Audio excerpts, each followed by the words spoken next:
I was thinking about something about a week ago, and in the yoga teachings, they say that everything is basically the idea of the divine or God is that it's the all-encompassing reality. So there's nothing that isn't a part of God or whatever we want to call God.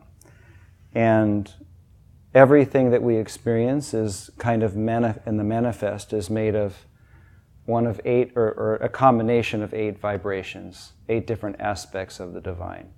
So there's love, light, peace, calm, power, sound, joy, wisdom. But anyway, when I'm meditating, and so one way to meditate for people that want to is to try to focus on any of those aspects or whatever. That's one way to do it.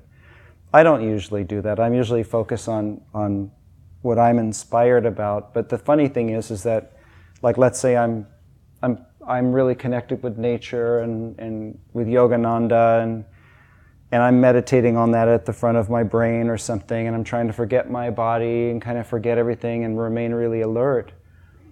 And there's a point where we're trying to enter the state of absorption, where this is kind of a higher thing in meditation. I don't know why I'm talking about it, but there's a reason. But there's a point where what the meditator is focusing on and the experience of meditating and concentrating, we would say, kind of become one. And it doesn't really matter what you're focusing on. But let's say if there's a deep respect, a deep sense of love or devotion, that's the thing, it's the love.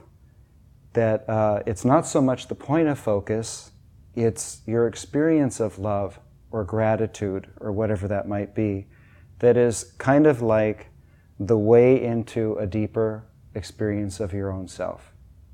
So even it sounds odd, right? Because you think like you're visualizing something outside of yourself. So maybe you're drawn to Jesus or something, or Babaji, and you're focusing on this, or you're thinking of something they said. And anyway, so so this is something that I was taught, something I read about. It wasn't really my experience. But as I've been meditating over the years, I feel like I've had experience, or at least more insight into many of those aspects of the divine. And the one that's always eluded me is power. It just seems too unemotional. Probably none of my experiences are real, but the idea to experience the divine as power has always seemed a little intimidating, a little weird, a little beyond me to understand what that would even be. And I don't know why. We were recently in Assisi, and we're kind of having some spiritual quiet time and meditating in some inspiring places. And I don't know if it was there or when we got back, but I was mentally in one of those locations. And it kind of came to me that different than love and different than joy, power comes with forgiveness. And it was kind of an epiphany for me, but it's like, imagine here we are on 9/11, I don't know how many years it was. 16? And I mean, I know everybody remembers where they were that morning and everything. And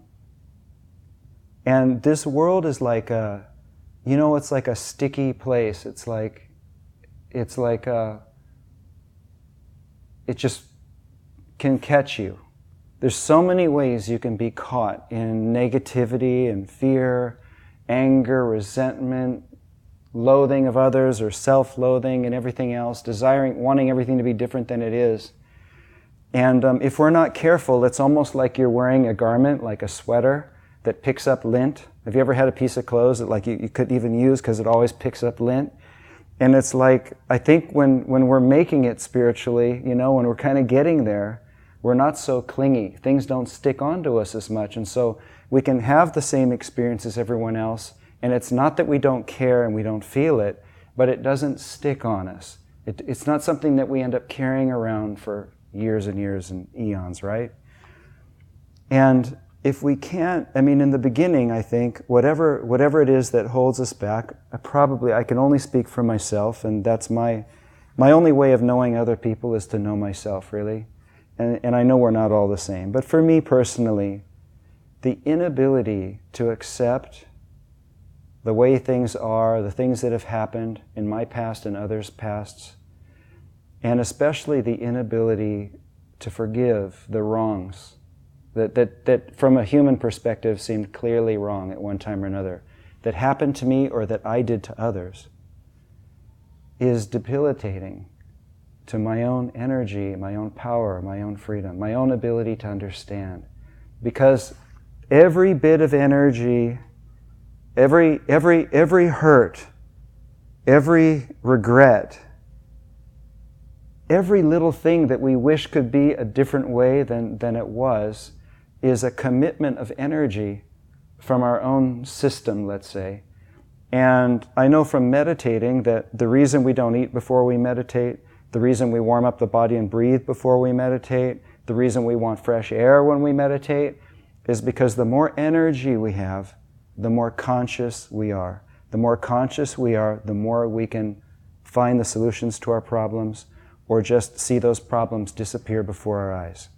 The less energy we have, the more our energy is going, in yoga we would say, the more our energy is going down and out toward desire, attachment, wanting things to be different than they are, the less awareness we have. So my experience of tuning into the divine as power is letting go of those hurts and those regrets and learning to accept others and myself as an imperfect person and know that I always did the best I could do, and I know that you've always done the best that you can do. And we're just not perfect packages right now. And we're like kids in school learning lessons over and over and over. And some of us believe that that's the whole purpose of life, is just to learn. But it's not to be perfect. It's how we grow. And it's also how we kind of learn to take with our own mistakes, we learn to take ourselves less seriously. And then it helps us be better for others too. And so that's pretty much it, my little thing on power. That's my big epiphany, is that sometimes, it's not good to do this all the time, but sometimes when you're in meditation, it's not a bad thing to kind of look over your shoulder, kind of look back, or just look inside, and you'll hit a layer inside of your own awareness where you still don't like that one guy, or you still can't accept, it could go so far back. I mean, oh my God, it could go so far back, the things that we can't accept, the things that we just can't even just forget and move forward from, and those things are killing you. It steals the energy that makes us healthy and lets us live long, and it steals the energy that allows us to perceive reality as it really is in ourselves. And so that was the idea, kind of reclaiming your energy, reclaiming our power. I mean, for me, I don't define myself as a Christian, but I'm very inspired by the life of Jesus and the things that are written, that he said in the Bible. And for anybody to be on the cross, I don't care if he's the Son of Man or the Son of God, for anybody to be on the cross and praying for the people, Father, forgive them, they know not what they do, even trying to pray, that's a good example of power. And that's the ability that we all have. We have the ability to say, I don't need to carry the regrets anymore because I don't deserve to hold it. I don't deserve to live in that state of mind. This guy, Swami Kriyananda, just passed a few years ago and had a huge influence in my life. And he experienced a lot of persecution, all kinds of things in his life. He made his own mistakes, I believe, but he paid for them too. And there was a large organization that was basically trying to destroy him. And he was always trying to make friends. He was always trying to smooth it all out. And everybody could see that it was totally impossible, that this is never going to happen. And he wrote a book, and he was about to publish it, and he had edited it probably at least 50 or 100 times. And he told someone he was working with, maybe this is the one. When they see this, they'll know I'm sincere, and we'll be able to work together again. And this is with the church that Yogananda started, that after Yogananda died, he got kicked out of 15 years later, or whatever it was. And the person that was with him was one of his students, and they said, "Oh, Swami, you're so crazy. You're like, can't you get it? They're never going to accept you. They're never going to forgive you. You guys are never going to get along." And he looked at the student and he said, "I just won't live that way. I refuse to live in the consciousness that we can't get along. Even if we never get along, I will never accept that that's not the truth." He had that power, I believe. And so, and when I sit here and I look at all of you, and here we are in this little space meditating together, doing our little thing, I am so inspired by people who are willing to take the time just to sit down and kind of face themselves and face reality, and try to move through it the way we all are. And even if I never see you again, I want you all to know that I find it very inspiring that you're trying your very best, and you have that power too.